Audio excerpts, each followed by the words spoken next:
வணக்கம்.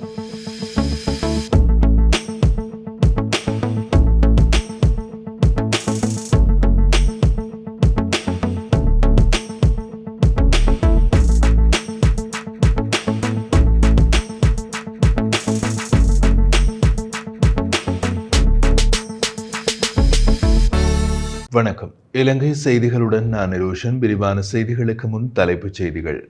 புதிய அரசுடன் அதிகார பரவலாக்கத்துடன் கூடிய அரசியல் தீர்வு தொடர்பாக இணைந்து செயற்பட எதிர்பார்ப்பதாக இலங்கைக்கான பிரிட்டன் தூதுவர் ஆண்ட்ரூ பெட்ரிக் தெரிவிப்பு. சர்வதேச நாணய நிதியத்தின் நிபந்தனைகள் நாட்டிற்கு பாதிப்பில்லை என்று அனுருகுமார திசாநாயக்க கருத்து. ஜனநாயக நீரோட்டத்திற்கு வந்ததாக ஜேவிபி நடித்தாலும் இன்னமும் பழைய போக்குடனே உள்ளது என நாடாளுமன்ற உறுப்பினர் எஸ்பி திசாநாயக்க குற்றச்சாட்டு. கட்சியின் தீர்மானங்களுக்கு எதிராக செயற்படுபவர்களின் கட்சி உறுப்புரிமை நீக்கப்படும் என ஸ்ரீலங்கா பொதுஜன பெரமுன அறிவிப்பு. தொடர்வது விரிவான செய்திகள். இலங்கையில் ஜனாதிபதி தேர்தலின் பின்னர் வருகின்ற புதிய அரசோடு அதிகார பரவலாக்கத்துடன் கூடிய அரசியல் தீர்வு தொடர்பாக இணைந்து செயற்பட எதிர்பார்க்கின்றோம் என்று இலங்கைக்கான பிரிட்டன் தூதுவர் ஆண்ட்ரூ பெட்ரிக் தெரிவித்தார். பிரிட்டன் பல வருடங்களாக அதிகார பரவலாக்கத்தோடு கூடிய அரசியல் தீர்வு தொடர்பாக வலியுறுத்தி வருகிறது என்றும் சுட்டிக்காட்டிய தூதுவர், பிரதான வேட்பாளர்கள் இந்த விடயம் தொடர்பாக தமது கொள்கைகளை வெளியிட்டுள்ளமையினையும் எடுத்து கூறினார். ஐநா மனித உரிமை பேரவையின் புதிய அமர்வு நடைபெறவுள்ளது. இதில் இணை அனுசரணை நாடுகள் குழு எவ்வாறான முடிவை எடுத்துள்ளது என்று தற்போது கூற முடியாது. ஆனால் இப்போது இலங்கையில் தேர்தல் காலம் என்பதால் தேர்தலின் பின்னர் இந்த விடயத்தில் செயற்படுவதற்கு புதிய கதவுகள் திறக்கப்படும் என்று நம்புகிறோம் என்றும் குறிப்பிட்டுள்ளார். இதேவேளை ஜெனீவா கூட்டத்தொடரில் இலங்கை தொடர்பாக புதிய பிரேரணை கொண்டுவரப்படுமா என்று எழுப்பப்பட்ட கேள்விக்கு பதிலளித்த பிரிட்டன் தூதுவர், அதற்கு அமர்வு தொடங்கும் வரை காத்திருக்க வேண்டியது அவசியம் என்றும் பதிலளித்தார்.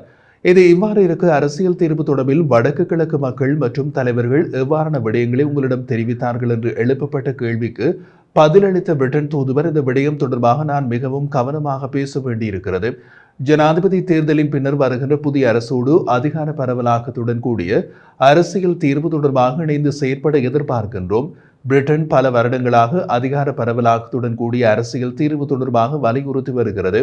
பிரதான வேட்பாளர்கள் இந்த விடயம் தொடர்பாக தமது கொள்கைகளை வெளியிட்டுள்ளனர் என்றார். சர்வதேச நாணய நிதியத்தின் நிபந்தனைகள் நாட்டிற்கு பாதிப்பில்லை என்று தேசிய மக்கள் சக்தியின் ஜனாதிபதி வேட்பாளர் அனுருகுமார திசாநாயக்க தெரிவித்துள்ளார். கொழும்பில் நடைபெற்ற வர்த்தக கூட்டம் ஒன்றில் கலந்து கொண்டு கருத்து தெரிவிக்கும் போது அவர் இவ்வாறு குறிப்பிட்டார். தமது அரசாங்கமானது சர்வதேச நாணய நிதியத்தின் நிதியில் இருந்து ஒருதலை பட்சமாக விலக எதிர்பார்க்கவில்லை என்றும் தெரிவித்திருந்தார். இருதரப்பு கடன் பரிவர்த்தனைகள் சர்வதேச நாணய நிதியத்தின் கூடைக்குள் காணப்படுகிறது. எமது அனைத்து எதிர்கால செயற்பாடுகளும் சர்வதேச நாணய நிதியத்தோடு இணைக்கப்பட்டுள்ளன. இவ்வாறான தருணத்தில் யாராவது ஒருதலை பட்சமாக திட்டத்திலிருந்து விலக நினைத்தால் அது குடிமகன் அல்லது நாட்டிற்கான பொறுப்பினை கைவிடுவதாகும். ஆனால் சர்வதேச நாணய நிதியத்தால் நாம் நிறைவேற்ற வேண்டிய பல அளவுருக்கள் உள்ளன. அடுத்த ஆண்டு முதன்மை கணக்கு இருப்பு 2.3 இருக்க வேண்டும். 2032 நமது கடன் விகிதம் 98% இருக்க வேண்டும். எங்களுக்கு பல அளவுருக்கள் வழங்கப்பட்டுள்ளது. அவை ஒரு நாட்டுக்கு தீங்கானவை அல்ல. அவற்றை அடைவது ஒரு மோசமான விடயம் அல்ல. யாரூடாக கொடுத்தாலும் அது மோசமான பொருளாதார இலக்கு அல்ல என்றார். ஜனநாயக நீரோட்டத்திற்கு வந்துவிட்டதாக நல்லவர்கள் போல் ஜேவிபி நடித்தாலும் இன்னமும் பழைய போக்குடனே உள்ளது என்று நாடாளுமன்ற உறுப்பினர் எஸ்பி திசாநாயக்க தெரிவித்துள்ளார். ஜனநாயக வழிக்கு வருவதாக அறிவித்த ஜேவிபி 1988 தேர்தலின் போது தேர்தலில் போட்டியிடுவது மரண தண்டனைக்குரிய குற்றம் என்று அறிவித்தது. தேர்தல் கடமை மேற்கொண்டால் அதற்கான தண்டனைகள் மரணம் என்று மாவட்ட செயலாளர்களை எச்சரித்ததுடன் வாக்களிப்போருக்கு மரணம் பரிசீலிக்கப்படும் என்றும் பொதுமக்களுக்கும் அறிவிக்கப்பட்டது. அன்று ஜேவிபியின் வன்முறைக்கு முகம் கொடுத்து ரணில் விக்ரமசிங்க சட்டம் ஒழுங்கை பேணி பாதுகாக்க பங்காற்றினார். 1000க்கும் அதிகமான பல்கலைக்கழக மாணவர்கள் பல்கலைக்கழகங்களில் இருந்து விலகிச் சென்றுள்ள அதே நேரம் ஜேவிபிக்கு எதிராக பல்கலைக்கழக தேர்தலில் வேட்புமனு தாக்கல் செய்த மாணவர்கள் துரத்தி அடிக்கப்பட்டார்கள் என்றும் எஸ்பி திசாநாயக்க தெரிவித்திருந்தார். கட்சியின் தீர்மானங்களுக்கு எதிராக செயற்படுபவர்களின் கட்சி உறுப்புரிமையை நீக்கும் நடவடிக்கை எடுக்கப்படும் என ஸ்ரீலங்கா பொதுஜன பெரமுன தெரிவிக்கின்றது. ஸ்ரீலங்கா பொதுஜன பெரமுனவின் அரசியல் குழுவில் இந்த தீர்மானம் ஏகமனதாக எடுக்கப்பட்டதாக ஸ்ரீலங்கா பொதுஜன பெரமுனவின் பொதுச் செயலாளர் சாகர காரியவசம் குறிப்பிட்டுள்ளார்.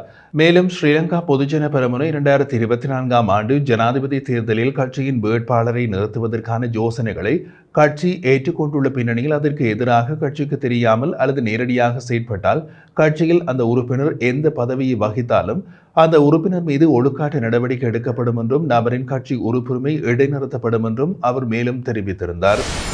தேர்தலில் வெற்றி பெறும் பிரதான வேட்பாளர் 2 அல்லது 3 மாதங்களுக்கு பின்னர் தகுதி நீக்கம் செய்யப்படுவார் என்று தேசிய ஜனநாயக முன்னணியின் ஜனாதிபதி வேட்பாளர் விஜயதாஸ் ராஜபக்ச குறிப்பிட்டுள்ளார். ஊடகங்களுக்கு கருத்து தெரிவிக்கும் போது அவர் இதனை கூறினார். அரசு ஊழியர்களின் சம்பள உயர்வை லஞ்சமாக கருதி வாக்குறுதி அளித்ததன் காரணமாக வேட்பாளர்கள் தகுதி நீக்கம் செய்யப்படுவார்கள் என்றார். மேலும் கருத்து தெரிவித்த விஜயதாஸ் ராஜபக்ச இந்த முக்கிய வேட்பாளர்கள் அனைவரும் அரசு ஊழியர்களின் சம்பளம் 25,000, 20,000 மற்றும் 10,000 ரூபாவால் அதிகரிக்கப்படும் என்று வாக்குறுதி அளிக்கின்றனர். எனவே அரிசி மூடைகள் மற்றும் பிரியாணி விநியோகம் மூலம் வாக்காளர்களை கவர்வது ஜனாதிபதி பதவியினை தகுதி நீக்கம் செய்வதற்கு போதுமான குற்றமாகும். அரசு ஊழியர்களுக்கு சம்பள உயர்வை உறுதியளிப்பதும் லஞ்சமாகும்.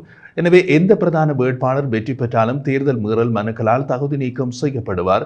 ஜனாதிபதி வேட்பாளர்கள் மற்றும் அவர்களின் செலவுகள் தொடர்பான ஆதாரங்கள் சேகரிக்கப்பட்டு வருகிறது. சில வேட்பாளர்களின் சொத்துக்கள் மற்றும் கடன்கள் பற்றிய அறிவிப்பு தொடர்பாக லஞ்ச ஊழல் ஆணைக்குழு தேவையான விசாரணைகளை ஆரம்பிக்கும். இறுதியில் அவர்கள் கைது செய்யப்படுவார்கள் என்றும் அவர் தெரிவித்திருந்தார். இலங்கையில் எதிர்வரும் 21ஆம் தேதி ஜனாதிபதி தேர்தல் இடம்பெறுகின்றது. இம்முறை 38 வேட்பாளர்கள் போட்டியிடும் நிலையில் முக்கிய 5 வேட்பாளர்கள் தீவிர பிரச்சார நடவடிக்கைகளில் ஈடுபட்டு வருகின்றனர். ரணில் விக்ரமசிங்க, சஜித் பிரேமதாஸ், அனுருகுமார திசாநாயக்க, நாமல் ராஜபக்ச மற்றும் தமிழ் பொது வேட்பாளர் அரியநேந்திரன் ஆகியோர் தீவிர பிரச்சாரங்களில் ஈடுபட்டுள்ளனர். ஜனாதிபதி தேர்தல் குறித்து சமூக ஊடகங்களிலும் கருத்து கணிப்புகள் வெளியாகி வருகிறது. மேலும் கட்சி தாவல்களும் இடம்பெற்று வருகின்றன. இந்தியா, சீனா மற்றும் அமெரிக்கா உள்ளிட்ட நாடுகள் இலங்கை தேர்தலை உன்னிப்பாக கவனித்து வருகின்றன. இம்முறை பிரதான வேட்பாளர்கள் அனைவரும் வெகுஜன ஊடகங்களை சற்று புறந்தள்ளி சமூக ஊடகங்களில் தங்கள் பிரச்சாரங்களை தீவிரப்படுத்தியுள்ளார்கள். எவ்வாறாயினும் இந்த தேர்தலில் வெற்றியாளரை தீர்மானிப்பதில் மிதக்கும் வாக்குகளும் வடக்கு கிழக்கு தமிழர்களின் வாக்குகளும் முக்கிய பங்கு வகிக்கும் என்று கூறப்படுகிறது.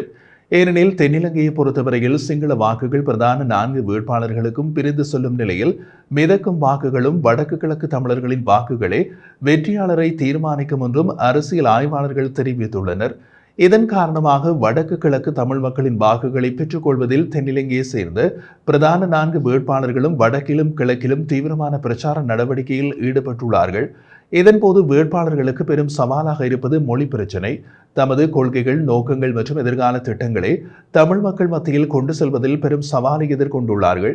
இதனால் தமிழ் சிங்கள மொழிபெயர்ப்பாளர்களை பயன்படுத்தி வாக்காளர்களை கவர்ந்தெழுக்கும் செயற்பாடுகளில் வேட்பாளர்கள் ஈடுபட்டுள்ளனர். இதில் மொழிபெயர்ப்பாளர்களின் பங்கு மிக முக்கியமாக இருக்கும் நிலையில் அவர்கள் விடும் சில தவறுகள் பெரும் கேலிக்குள்ளாவதும் உண்டு. அந்த வகையில் இம்முறை நடந்த 2 சம்பவங்கள் தற்போது சமூக ஊடகங்களில் மிகவும் வைரலாகியுள்ளதோடு பெரும் கேலிக்குள்ளாகியுள்ளது. இதில் ஒரு சம்பவம் யாழ்ப்பாணத்திலும் மற்றும் ஒரு கிழக்கு இலங்கையிலும் இடம்பெற்றுள்ளது. இதன்போது நடைபெற்ற தவறான மொழிபெயர்ப்பு பெரும் கேலிக்குள்ளாகியுள்ளது. யாழ்ப்பாணத்தில் ஜனாதிபதி வேட்பாளர் திலித் ஜெயவீரவுக்கு ஆதரவாக நடந்த பிரச்சார கூட்டத்தில் நாடாளுமன்ற உறுப்பினர் விமல் வீரவங்ச பேசிய போது நடந்த தவறான மொழிபெயர்ப்பு சமூக ஊடகங்களில் வைரலாகியுள்ளது. அதேபோல் தேசிய மக்கள் சக்தி சார்பில் கிழக்கிலங்கையில் நடத்தப்பட்ட பிரச்சாரத்தின் போது அந்த கட்சியின் முன்னாள் நாடாளுமன்ற உறுப்பினர் சுனில் ஹெந்தனத்தி உரையாற்றிய போது நடந்திருந்த மொழிபெயர்ப்பும் தற்போது கேலிக்குள்ளாகியுள்ளது.